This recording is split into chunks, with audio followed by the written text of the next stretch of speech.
नमस्कार, आप देख रहे हैं इंडिया न्यूज। वक्त हो चुका है दिन भर की बड़ी खबरों को जानने का। तो इससे पहले यदि आपने अब तक हमारे चैनल को सब्सक्राइब नहीं किया है तो प्लीज़ सब्सक्राइब करके ऑल नोटिफिकेशन बेल को ऑन कर दीजिए। इससे होगा क्या कि हम जो भी वीडियोस डालें आप तक बिना किसी रुकावट के पहुंचती रहे।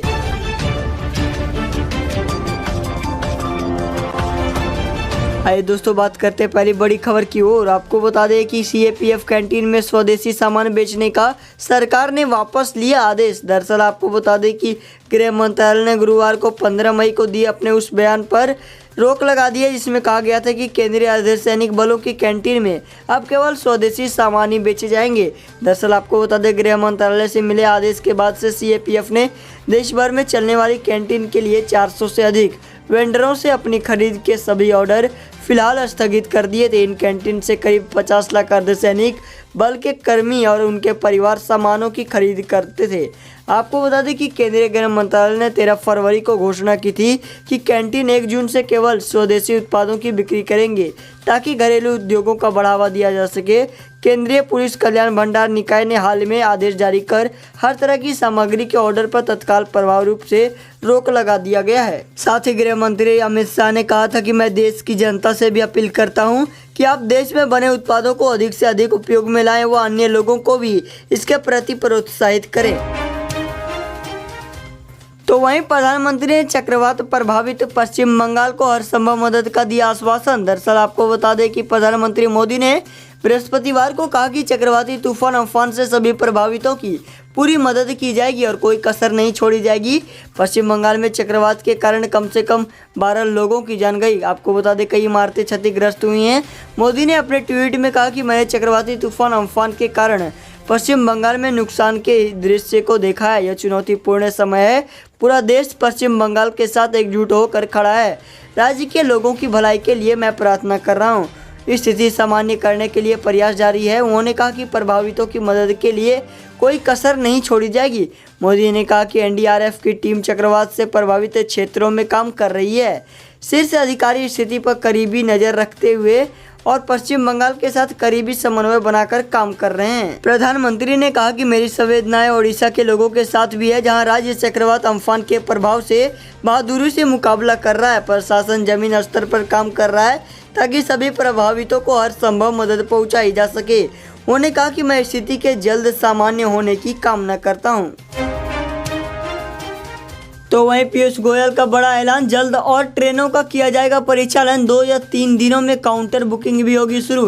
दरअसल आपको बता दें, कोरोना वायरस का संक्रमण फैलने से रोकने के लिए देशव्यापी रूप से लॉकडाउन लागू। अब रेल मंत्री पीयूष गोयल ने लॉकडाउन के चौथे चरण के बीच गुरुवार को बड़ा बयान देते हुए कहा कि देश को अब सामान्य स्थिति की ओर ले जाने का समय आ गया है। इस दिशा में 1 जून से देश के विभिन्न राज्यों से 200 ट्रेनों की शुरुआत होने वाली है। उन्होंने कहा कि हम और ट्रेनों को चलाए जाने की घोषणा जल्द करेंगे। रेल मंत्री ने कहा कि अगले 2 से 3 दिनों में कुछ स्टेशनों में काउंटरों पर भी बुकिंग शुरू होगी। उन्होंने लोगों से बिचौलियों और दलालों से टिकट न खरीदने की अपील की है। रेल मंत्री ने कहा कि अगर कोई टिकट की दलाली करता मिले तो हेल्पलाइन 138 पर संपर्क कर सकते हैं। पीयूष गोयल ने कहा कि लोगों को गर्व है कि देश ने पूरे विश्व में कोरोना वायरस की लड़ाई लड़ने का एक नया मॉडल स्थापित किया है। पीयूष गोयल ने गैर भाजपा शासित राज्यों की सरकारों पर निशाना भी साधा। उन्होंने कहा कि राज्य सरकारों की ढिलाई की वजह से प्रवासी मजदूर घरों को नहीं पहुंच रहे हैं। उन्होंने मिसाल देते हुए कहा कि आज तक पश्चिम बंगाल में हम मात्र 27 ट्रेन चला पाए हैं। आपको याद होगा कि 8 या 9 मई तक तो वहाँ मात्र 2 ट्रेन ही पहुँच पाई थी। हम ट्रेन चलने की अनुमति मांगते थे तो नहीं दी गई। तो वहीं प्रियंका पर निशाना साधने वाली कांग्रेस विधायक अदिति सिंह पार्टी से हुई निलंबित। दरअसल आपको बता दें, श्रमिकों के लिए बस विवाद में रायबरेली सदर से कांग्रेस विधायक अदिति सिंह ने अपनी ही पार्टी और महासचिव प्रियंका गांधी वाड्रा पर निशाना साधा था। इसके चलते उन्हें निलंबित कर दिया गया है। उन पर पार्टी विरोधी गतिविधि करने का आरोप है। इसके साथ ही उन्हें कारण बताओ नोटिस भी जारी किया गया है। बता दें कि उन्होंने बुधवार को ट्वीट कर कहा था कि आपदा के समय इस तरह की निम्न स्तरीय राजनीति उचित नहीं है। उस समय ये बसें कहा थी जब कोटा में यूपी के विद्यार्थी फंसे हुए थे। आपदा के वक्त ऐसी निम्न सियासत की क्या ज़रूरत है। उन्होंने कहा कि 1000 बसों की सूची भेजी, उसमें भी आधे से ज़्यादा बसों का फर्जीवाड़ा है। तब सीएम योगी आदित्यनाथ ने रातों रात बसें लगा के इन बच्चों को घर पहुंचाया। अदिति ने कहा कि योगी सरकार दूसरे राज्यों में फंसे प्रवासी मजदूरों को लाने के लिए हर संभव प्रयास कर रही है। अदिति पिछले काफ़ी समय से पार्टी लाइन के खिलाफ बगावती तेवर अपनाए हुए हैं। इससे पहले वे पार्टी के निर्णय के विपरीत विधानसभा के विशेष सत्र में भी हिस्सा ले चुकी हैं। इसके लिए उन्हें कांग्रेस पार्टी की ओर से नोटिस भी जारी किया गया था। तो वह अमेरिकी रक्षा विभाग के लीक दस्तावेजों से खुलासा, 2021 की गर्मी तक नहीं जाएगा कोरोना। दरअसल आपको बता दें कि कोरोना वायरस को लेकर अमेरिका से चिंता में डालने वाली खबर सामने आई है। अमेरिका रक्षा विभाग पेंटागन की लीक हुए दस्तावेजों से खुलासा हुआ है कि कोरोना अगले साल की गर्मी तक रहेगा। एक और चिंता की बात यह है कि उस समय तक कोरोना की वैक्सीन भी तैयार नहीं हो पाएगी। इन दस्तावेजों में यह भी चेतावनी दी गई है कि आने वाले महीनों में कोरोना का कहर बढ़ सकता है। टेस्टिंग को लेकर भी दस्तावेज में गंभीर बात कही गई है। इसके मुताबिक टेस्टिंग से भी इस बात की पुष्टि 100% नहीं की जा सकती कि कोरोना वायरस है या नहीं। अमेरिकी रक्षा मंत्रालय के मुख्यालय पेंटागन से जुड़ी इन दस्तावेजों पर किसी के हस्ताक्षर नहीं है।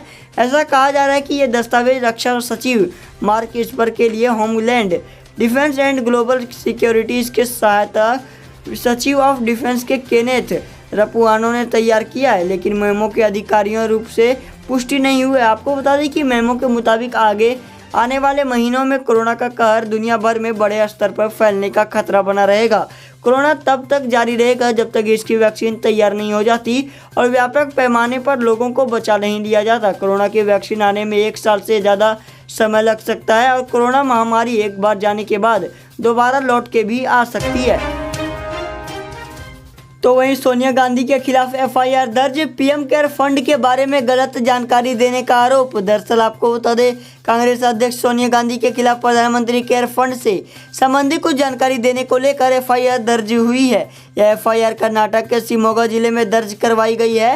एफआईआर में आरोप लगाया गया कि कांग्रेस पार्टी के द्वारा सोशल मीडिया पर गलत जानकारी फैलाई जा रही है। शिकायतकर्ता ने दावा किया कि 11 मई को कांग्रेस पार्टी की ओर से केंद्र सरकार पर गंभीर आरोप लगाते हुए कांग्रेस पार्टी केयर फंड से जुड़े कुछ आरोप लगाए गए जो गलत थे। इसी के मद्देनजर कांग्रेस अध्यक्ष सोनिया गांधी के खिलाफ आईपीसी की धारा 153, 505 के तहत ये एफआईआर दर्ज की गई है। अब आपको बता दें कि कोरोना वायरस में पिछले कुछ समय से भाजपा और कांग्रेस के बीच राजनीतिक बयानबाजी का दौर भी जारी है।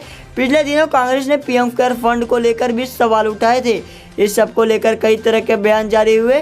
खुद कांग्रेस अध्यक्ष सोनिया गांधी ने इस मुद्दे पर बयान जारी किया था। कांग्रेस अध्यक्ष सोनिया गांधी नेता राहुल गांधी की ओर से केयर फंड को लेकर लगातार सोशल मीडिया के जरिए निशाना साधा जा चुका है।